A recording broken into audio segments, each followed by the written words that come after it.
দর্শকের বিষয়ে বিস্তারিত জানাতে বরিশাল থেকে যুক্ত হচ্ছেন সহকর্মী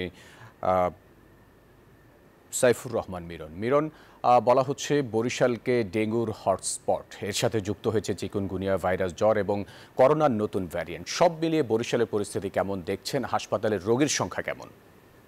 ফয়সাল, আপনি ঠিকই বলেছেন যে বরিশাল মূলত ডেঙ্গুর হটস্পট হিসেবে চিহ্নিত হয়েছে। তবে বরিশাল জেলা নয়, এটি হচ্ছে বরিশাল বিভাগের বরগুনা জেলা মূলত ডেঙ্গুর হটস্পট।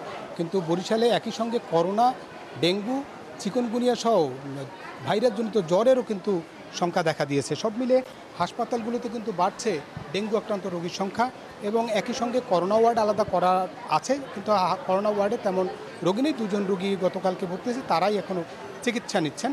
আর পিসিআর ল্যাব যেহেতু চালু হয়নি, সুতরাং অ্যান্টিজেনটা পরীক্ষার মাধ্যমে টেস্ট করা হচ্ছে, যে ফলে সেখানে 45 জন রোগীর করোনার পরীক্ষা করা হয়েছে এবং তার মধ্যে 3 জন শনাক্ত হয়েছে, যার 2 জন হাসপাতালে ভর্তি আছে।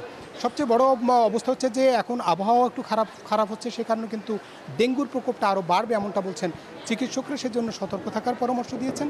একই সঙ্গে করোনার জন্য ভিড় এড়িয়ে চলার জন্য পরামর্শ দিয়েছেন চিকিৎসকরা এবং বলেছেন যেমন মাস্ক পরে যেন বের হয়, অর্থাৎ করোনার যে নতুন ভেরিয়েন্ট সেটিতে কিন্তু একটু শঙ্কার কথা বলেছেন। তবে তারপরও ভীত সন্ত্রস্ত না হওয়ার পরামর্শ দিয়েছেন চিকিৎসকরা।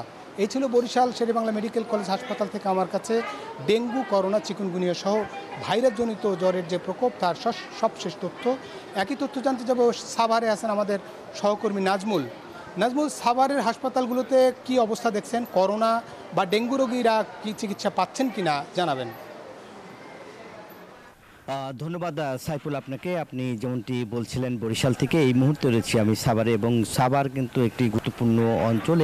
যেহেতু এই অঞ্চলে শিল্প অঞ্চল, একই সঙ্গে সবচেয়ে বেশি কিন্তু এখন যে ডেঙ্গু রোগী, এখন প্রতিটা হসপিটালে কিন্তু ডেঙ্গু রোগী রয়েছে এবং প্রত্যেকটা ডেঙ্গু রোগী কিন্তু ক্লিনিকগুলোতেও আমরা দেখেছি ভর্তি রয়েছে। এবং কোভিডের যে রোগীগুলি সেগুলি শুধু এনাম মেডিকেলে ভর্তি রয়েছে। এছাড়াও যে কোভিড টেস্ট সরকারি যে হাসপাতালগুলো আছে, কিট সংকটের কারণে সেখানে আসলে পরীক্ষা নিরীক্ষা করা যাচ্ছে না, সেটাই আসলে বলছিলেন হাসপাতাল কর্তৃপক্ষ। এবং এখনও বলছে যে আরও 2 সপ্তাহ পরে বলছে যে করোনা ভাইরাসের যে পরীক্ষা নিরীক্ষা সেটার যে কিট সেগুলো আর পরে আসবে, সে কথাই বলছিলেন এই হাসপাতালের কর্তৃপক্ষ। এবং আমরা তাদের সাথে কথা বলেছি।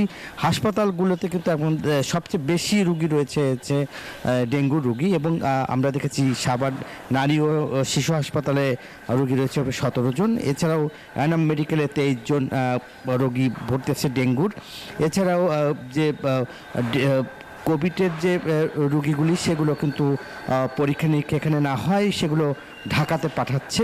কোনো এনাম মেডিকেল হসপিটাল কিন্তু আপনারা দেখছেন যে সেখানে তারা পরীক্ষা নিরীক্ষা করছেন এবং রোগী সেখানে ভর্তি রাখছেন। এছাড়া যে কোভিডের যে পেশেন্টগুলো সেগুলো কিন্তু আপনারা দেখছেন যে হাসপাতালগুলোতে চিকিৎসকরা কিন্তু পর্যাপ্ত পরিমাণ চিকিৎসক রয়েছেন। এছাড়া কিন্তু আমরা যদি আপনাদের বলতে চাই যে এখন পর্যন্ত আমরা দেখেছি যে সবচেয়ে ঝুঁকিপূর্ণ অবস্থায় রয়েছে ডেঙ্গুর পেশেন্ট। এই ছিল আমার কাছে সাভারের হাসপাতাল থেকে ডেঙ্গু এবং কোভিডের সর্বশেষ খবর।